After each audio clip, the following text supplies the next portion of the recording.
একদিন বিশ্বনবী বললেন, বান্দার কোনো হক আল্লাহ কোনোদিন ছেড়ে দেয় না। আল্লাহর হক আল্লাহ মাফ করে, বান্দার হকের মাফ নাই। যদিও আমি নবী, আমার উপর যদি কোনো হক থাকে বলো, আমি দিয়ে দেব। কোন সাহাবী দাঁড়ায় না। এক সাহাবী দাঁড়িয়ে বলল, নবী, যুদ্ধের ময়দানে চাবুক চালানোর সময়, লাঠি চালানোর সময় এক কাফেরকে মারতে যে আপনার লাঠির বাড়ি আমার পিঠের মধ্যে পড়েছে। আপনি যেহেতু এই কিসাসটা আদায় করতে চান, আপনার পিঠে আমি লাঠির বাড়ি মেরে এটারে শোধবোধ করে দিতে চাই। সাইয়েদনা ওমর ফারুক হাতের জামা এরকম পড়তে শুরু করছে, আয় দিকে আয়, তোরে শোধবোধ করাই। বিশ্বনবী বললেন, ওমর রাখো, এটা বান্দার হক, মিটাতে দাও। বিশ্বনবী বললেন, আসো, তুমি এসে আমার পিঠে লাঠি দিয়ে চাবুক দিয়ে বাড়ি মারো। সাহাবী বলে, ও নবী, তখন দুর্ভিক্ষের সময়ের যুদ্ধ ছিল, আমাদের গায়ে জামা ছিল না। যখন আপনি আমার চাবুকটা পিঠের মধ্যে মেরেছেন, আমার পিঠে তখন জামা ছিল না। আপনি যদি যথা নিয়মে কিসাসটা আদায় করতে চান, আপনার জামাটা খুললেন, খালি পিঠের মধ্যে বাড়িটা মারিস। এবার ওমরে ফারুকের ধরে কে, এদিকে আয়, তোরে দেখাইতেছে। বিশ্বনবী বললেন, ও ওমর, থামো, মারতে দাও। বিশ্বনবী উনার জুব্বাটা উপরের দিকে উঠালেন, পিঠের মধ্যে বাড়ি দেওয়ার জন্য ওই সাহাবীকে ডাকলেন। ওই সাহাবী বিশ্বনবীকে পিছন দিক থেকে জড়িয়ে ধরে ওই মোহরে নবুয়তের মধ্যে চুমু দিয়ে ফেলেছে। সাহাবী বললেন, নবী গো, এই নাটক করার জন্য আপনি আমারে মাফ করে দিয়েন। আপনি বিশ্বনবী, উদম গায়ে আপনারে দেখা যায় না, আলী গায়ে আপনারে দেখা যায় না। শুনেছি আপনার পিঠের মধ্যে মোহরে নবুয়ত আছে।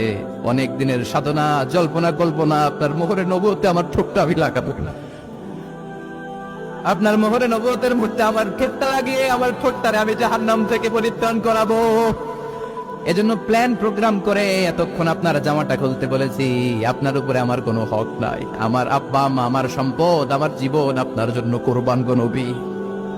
বিশ্বনবীর পিঠে বাম দিকে খাতামুন নবুওয়া ছিল, মাহরে নবুওয়া। কোন বর্ণনা এসেছে উনি এই মাহরে নবুওয়া দিয়ে পিছন দিকে দেখতেন।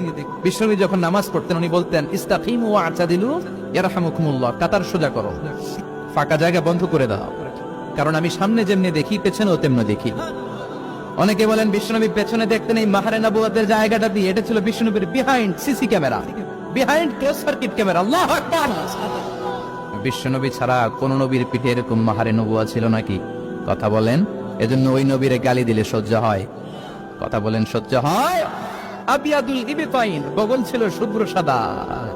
আমাদের বগল কি সাদা? দুর্গন্ধ, কুৎসিত, কালো, তাই না? বিশ্বনবীরটা কালো? কথা কোন? শুভ্র সাদা।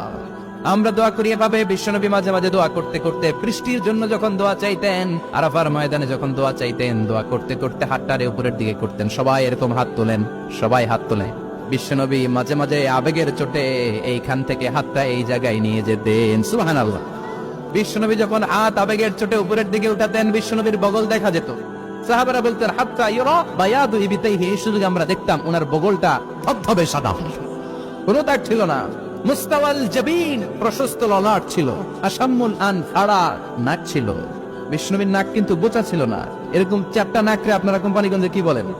চাকমা, নাক বেচা বা বেচা।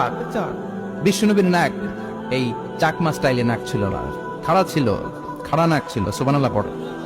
মুফাল্লিজুল আসনান, দাঁতগুলো ছিল পরিপাটি। বিশ্বনবীর দাঁতের দিকে তাকালে, বিশ্বনবীর হাসির দিকে তাকালে মনে হতো হাসিতে যেন মুক্তা ঝরে। বিশ্বনবী দেখতে কেমন ছিল আন্দাজ পাচ্ছেন না মোটামুটি? এই চমৎকার দেহটা নিয়ে যখন আয়নার সামনে দাঁড়াতেন, বিশ্বনবী জোস জোস পোজ দিতেন না। এখনকার ছেলেপেলেরা বলে আয়নার সামনে দাঁড়াইয়া দেই জোস জোস পোজ, আচ্ছা না নাই? বিশ্বনবী জোস জোস পোজ দিতেন না। বিশ্বনবী আয়নার সামনে দাঁড়িয়ে বলতেন, আল্লাহুম্মা হাসানতা খালকি ফাহসিন খুলুকি। ও আল্লাহ, আমার চেহারাটা যেমনি আপনি সুন্দর বানিয়েছেন, আমার হৃদয়টারেও সুন্দর করে দেন। What a attitude, what an attitude! কি অ্যাটিটিউড ছিল ওনার! আমরা আয়নার সামনে সেজে পড়ে দাঁড়ালে চুলকে সাইজ করি, পান করি, স্টাইল করে, ডিজাইন করি। বিশ্বনবী সুন্দর চেহারাটা নিয়ে যখন আয়নার সামনে দাঁড়াতেন, বলতেন, আল্লাহ, আমার চেহারাটা যেমনি সাদা, হৃদয়টারেও সাদা করে দেন। কিছু মানুষ আছে চেহারা সাদা, হৃদয় কালো, আছে না নেই? কিছু মানুষ আছে চেহারাটা কুচকুচে কালো, অন্তরটা সাদা, এমন মানুষও আছে না নাই? বিশ্বনবীর ভেতরও সাদা, বাহিরও সাদা। সুবহানাল্লাহ। আর এই সুন্দর সাদা দেহ নিয়ে আয়নায় দাঁড়িয়ে পড়তেন, আল্লাহ, চেহারা যেমনি সুন্দর, চরিত্রটাও সুন্দর করে দেয়। এজন্য আয়নার সামনে দাঁড়িয়ে এই দোয়ার দরকার আছে না নাই? পড়তে রাজি আছেন? মনে থাকবে না মাহফিল শেষ ভুলে যাবেন? মনে থাকবে? আয়নার সামনে আপনি যখন দাঁড়াবেন, আপনার স্ত্রী যখন দাঁড়াবে, আপনার বাচ্চারা যখন দাঁড়াবে, বলে দিবেন, বাবা, আয়নার সামনে দাঁড়ানোর দোয়া পড়ো। কত অসাধারণ দোয়া! পড়েন আওয়াজ করে আমার সাথে, আল্লাহুম্মা হাসানতা খালকি ফাহসিন খুলুকি। আল্লাহুম্মা হাসানতা খালকি ফাআহসিন খুলুকি। এর মানে আল্লাহ আমার চেহারাটা করেছো সুন্দর, আমার আচরণ আমার চরিত্রটাও সুন্দর করে দাও। চিৎকার করে পড়ে না আমিন।